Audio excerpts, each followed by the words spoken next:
We are old house optimists. One of the houses we bought, everybody, even restorationists, they were like, this house can't be saved. So I said, hold my beer.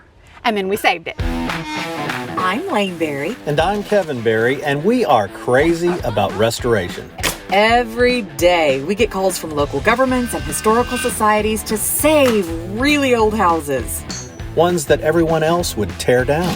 Oh my gosh. Using our passion, knowledge, and expertise, we restore these historic homes to their former glory. And help to preserve the stories of the people that lived there. We don't have children, so we started taking on these projects as a way to really sort of, I think, raise something together and to create something together. They've become our children. We have many of them. We're those weird people who have too many and have the big van. So we own 7 houses right now. Magic Let's number 7. start with Scotty. In Conway, Arkansas, a 1909 folk Victorian. Monticello, Arkansas, Melly. 1897 Queen Anne Victorian, And we have Janie. which is a 1937 colonial bungalow, You are killing this. Yeah. And we have a shotgun house there. which is one of the only examples of that kind of structure in the state of Arkansas. Then in Helena, Arkansas. Helen, an 1858 Greek revival. In Louisville, Georgia. Miss Willa, who is also an 1897 stick-style Victorian. And then, you forgot, Oh, did I forget one? Natchez, Mississippi. we have Pearl, that is a 1900 folk Victorian. Yeah, she's new. You know, with that youngest child, how sometimes you should forget that you I have them. forgot. Did we leave her at the daycare? Oh, yeah. This is Melly. Melly is a wonderful example of how we end up with more houses than we possibly could ever need. I received an email one day from a lovely lady named Rhonda who is on the city council, and she said to me, we have an estate here in Monticello that has been Unoccupied for unoccupied 70 years. for 70 years. That's always fun. And so she basically said, come buy this house and save Yeah, it. the oldest houses in a small city like this are very important to the city, so they want to save them the best they can. All right, there's the bridge over the moat.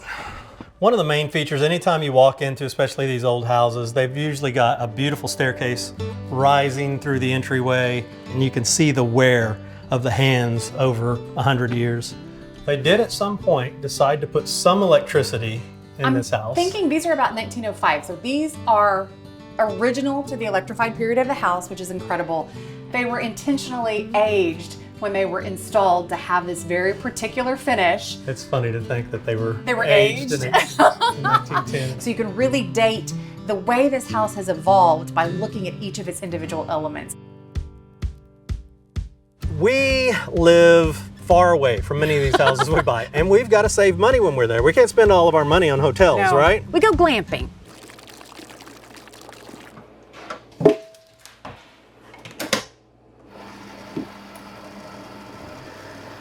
Hot water heater's out. We have to bathe in coffee pot water. I don't know that glamping's the right word. We have please. Power of Christ compels you. Then we'll sweep it up. Should be flea-free and proud. All right, here is where we will be working for the next several weeks. So we've decided to take Melly on, and we're gonna do the main bathroom first. When we purchased this property, all of the floorboards were completely eaten away by dry rot and powder post beetles. We had to replace a lot of the wood in this area, but this is the only room. We'd much rather have one Yeah. that's like this, that's stripped down. She is as she was when she was built, and then we get to come in and really bring her back, not to modern standards, but really preserve her.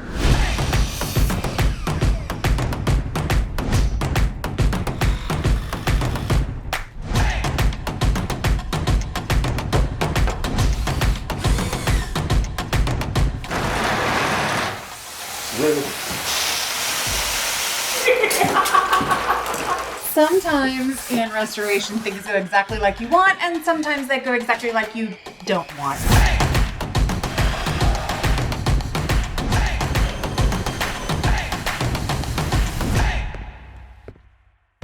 When we buy these houses, they are often very full of Treasure. treasure to Treasure. us, and this one tells a great story. Margie Mae Ingram, whose family owned this property to begin with, was married to Elsa Clifton Bond Jr. And we think, this isn't Elsa. This isn't her husband. Who's this? So we dig deeper. We find an engagement announcement from Miss Marjorie Mae Ingram to naval pilot Clifford L. Fluitt.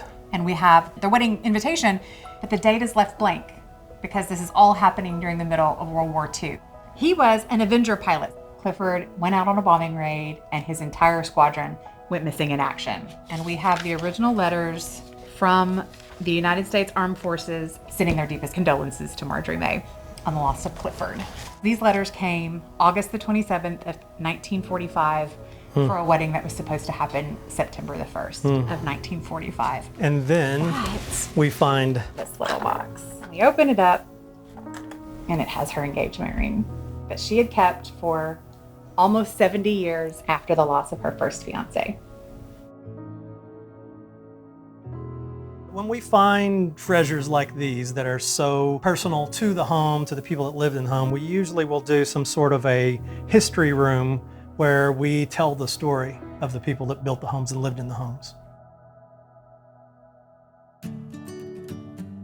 This lovely new lady is Miss Pearl. We're in Natchez, Mississippi, beautiful historic town. We were first contacted by the Historical Society saying, we really love our historic homes. We've got a lot of them that need care from the people who know what they're doing, and will you come save one? Kitchen is a big question mark. Now let's talk about how we're not going to take down this chimney. But I think we have to. I would never take out a fireplace or a chimney that had some sort of use or was historically important. This one's just causing us floor plan trouble. I want it where if the original owners were to walk back into this house, they would completely recognize it. Yeah. And they would just think, oh, how handy that the toilet is now located inside. Once we get it all done, we plan to make this an urban garden. This house exists in basically a food desert. The top 7 causes of death in this area are food related, and this is 4 acres of virgin land. So she'll be beautiful, but she'll have a purpose. All right, Let's go. day 2, day 3, day 85. I don't know, day 476. I don't know what day it is.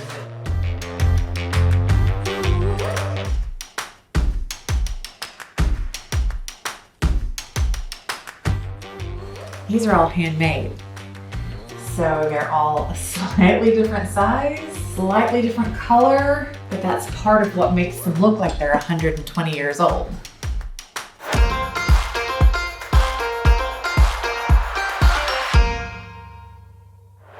We took this room that was literally rotting and we built it from ground up to The beauty, the mosaic tile floor, the subway tiles around, my fabulous apothecary cabinet. and now it looks like it's been here 100 years. Yes, it does. It's an amazing masterpiece of a main bathroom.